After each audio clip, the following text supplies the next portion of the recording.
Hello and welcome to the Ethanol Producer Magazine podcast. I'm your host, Anna Simet. We are here at the International Fuel Ethanol Workshop and Expo in St. Louis. I'm here with Matt McBain. He's Sales and Business Director at Edeniq. Matt, hello and welcome to the podcast. Hi, Anna. Thank you, first of all, for having me. Excited to be here. And last day of FEW. It's been a great conference thus far. Good. Had a lot of good conversations with producers, technology providers, so excited to talk about corn kernel fiber. Awesome. Well, thank you so much for being at the show. Why don't we start, Matt, with you introducing Edeniq to our viewers and then give us a brief overview of what you guys do. Sure. So first introduce myself. My name is Matt McBain, Sales and Business Director with Edeniq. Been with the company now for just over a year and a half. At a very high level, Edeniq, we are an analytical lab and technology provider that supports the ethanol industry. We work with ethanol producers to help them quantify and qualify ethanol produced from grain fiber material. And that quantification is done in situ or alongside traditional or conventional starch conversion pathways. And what that enables a producer to capture is, or to access, is some of the premium markets in the U.S., such as the EPA's Renewable Fuel Standard or the Low Carbon State programs. Okay. Thank you for that introduction. Edeniq has been involved in corn kernel fiber opportunities since the early days of EPA pathway development. Can you talk about the company's role in helping establish the original CKF approval and then why that was such an important milestone for the ethanol industry? Yep. So starting out, Edeniq company was founded in 2008, and throughout our history, we have worked to support the ethanol industry. Initially, that was with equipment in our cellulanator. Unfortunately, that opportunity did not pan out. It's too bad. Cellulonators sound so cool. I know, and apparently there are a couple of them still out there. Oh. But we learned a lot from those projects and working to produce cellulosic ethanol as well. And over time, we evolved into an analytical lab. Again, the goal being to support ethanol producers.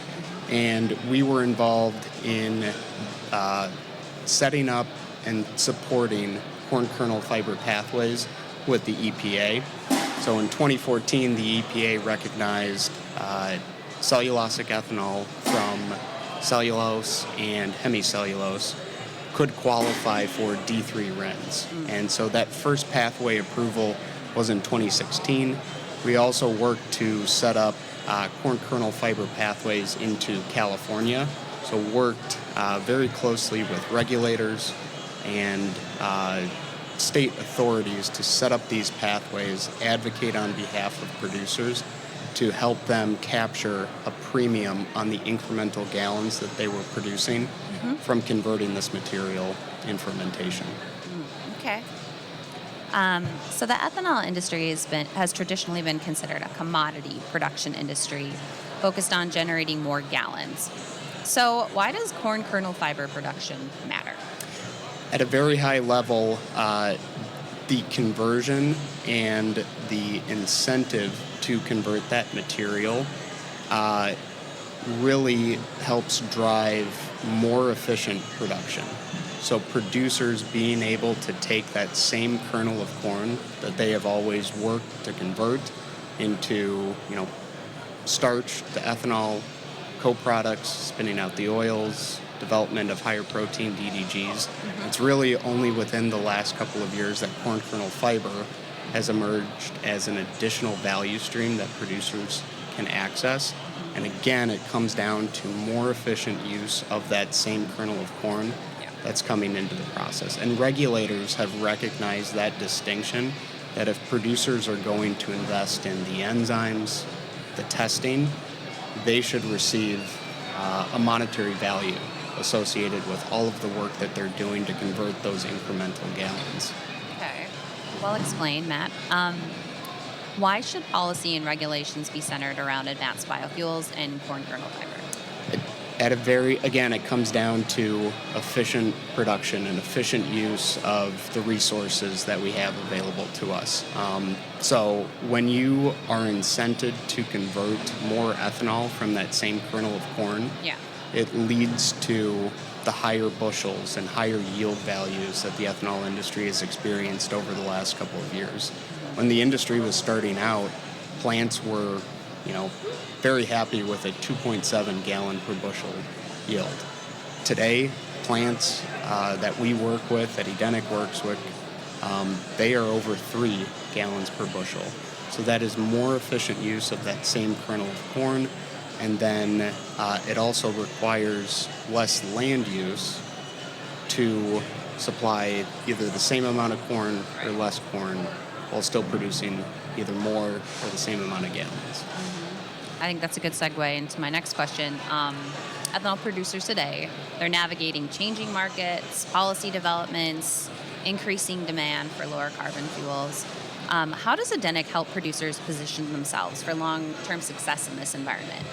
Yeah, so it really comes down to education, and that's something that Edeniq, and one of the focus areas that I have had with the company since starting, is learning about these new and emerging markets. Had the opportunity to present on this opportunity yesterday in one of my presentations up on stage.